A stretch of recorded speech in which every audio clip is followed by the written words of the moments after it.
little bit of local color in place, so it's a little bit like coloring in a coloring book, except that you see that right there. I'm not only am I careful not to stay in the lines, I'm pretty careful. There you go. I'm pretty careful to go outside the lines. Plus, I don't want my final painting to be overly linear. You know what I mean? So I took a stage a minute ago and operated on my analytical left brain thinking perspective and so forth, and I spent several minutes doing very careful drawing with those two long-handled brushes. But I don't want the final product, my final painting, to be too liney.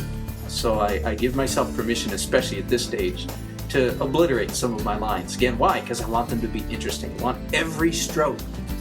Have I said that enough? Let me say it again. The essence of beautiful painting is the art of making interesting marks. And that includes, of course, abstract painting.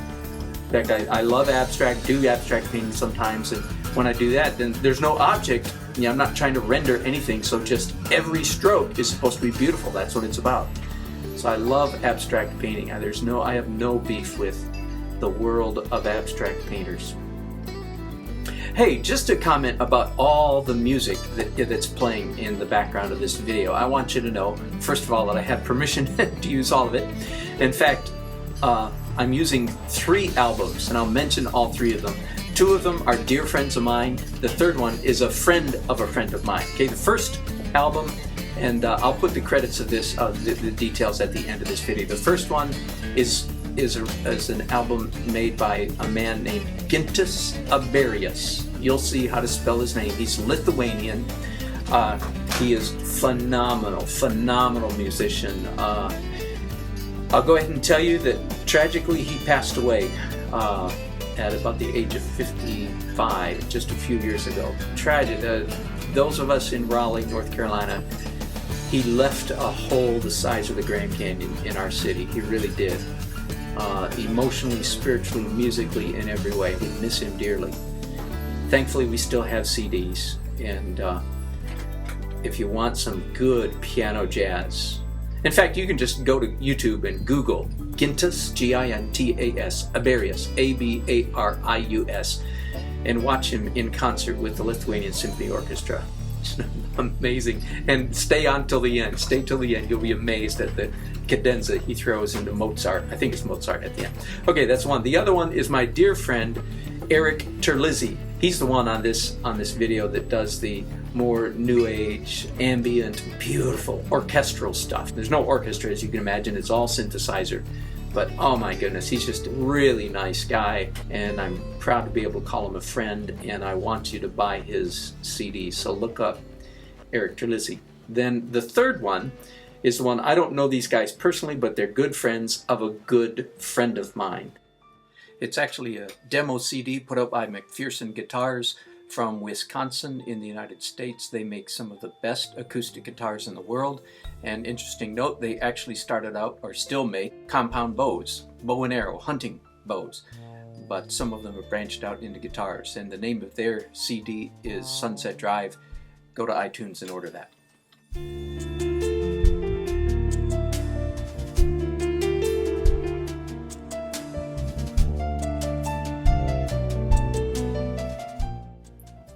So this is the canvas with essentially 7 layers of work on it. 3 or 4 layers of transparent acrylic, 1 opaque acrylic, remember, white.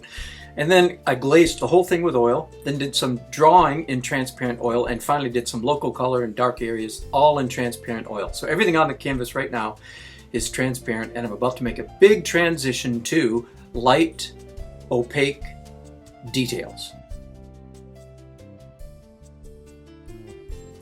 It's usually at this point in the painting process that I begin to really make sure that my lines, my perspective, my ratios are correct.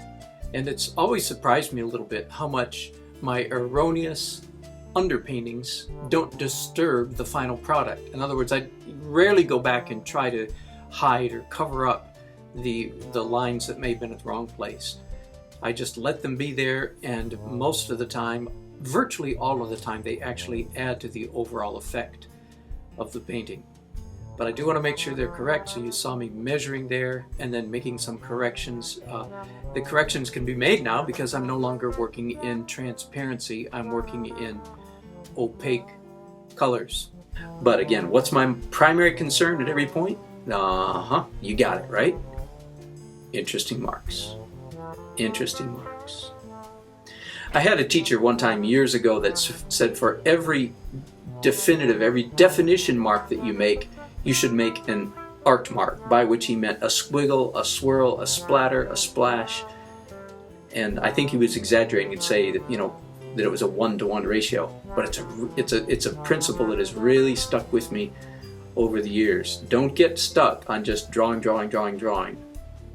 You have to make some marks that give the viewer the impression that a real human being was here.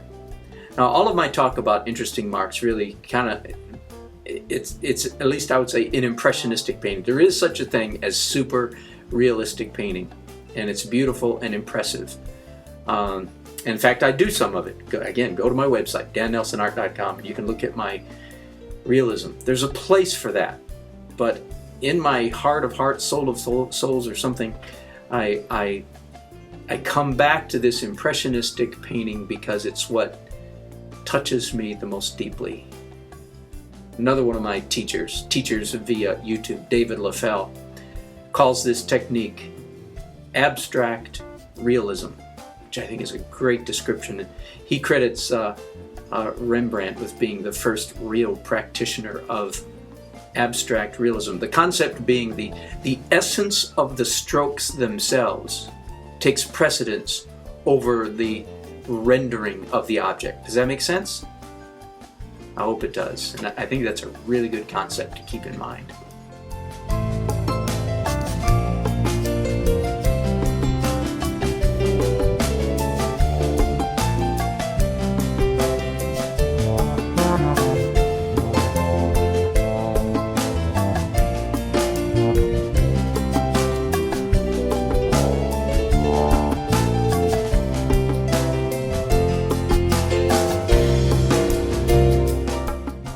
Now you'll see me doing this kind of thing quite a bit in this painting. When you're painting in a loose, impressionistic, brushy technique, one of the questions that students often have is, well, how do you paint details? How do you paint skinny things? How do you paint fine lines?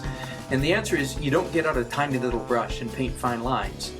You paint a blob, and then you carve out of that blob. You see the way I'm doing right now? I'm carving that man, not by painting the man. I just blobbed the man in. You saw that, right? I just kind of roughed him in.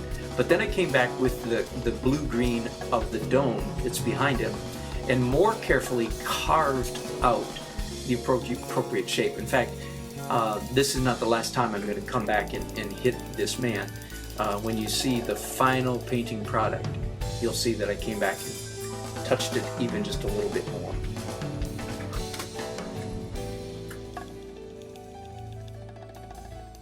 And here, am I doing the green of the sky? Yep, I am. Did I say green? The blue of the sky. So again, I'm using the blue of the sky to define the edge of the dome and the edge of that building. Does that make sense? So I didn't render the dome extremely carefully. I just got approximate, got close enough. Now I'm coming back and rendering it much more carefully by painting not the object, but by painting around the object. One of the principles at work here is that our eyes enjoy, this is counterintuitive, so listen carefully. Our eyes enjoy being fooled, being tricked by what's on top of what. Isn't that funny? It doesn't seem like we would enjoy being fooled. Don't mess with me. But in fact, our eyes enjoy being messed with. We enjoy looking at that sky and that green dome and saying, what was painted on top of what? And being fooled, being not sure.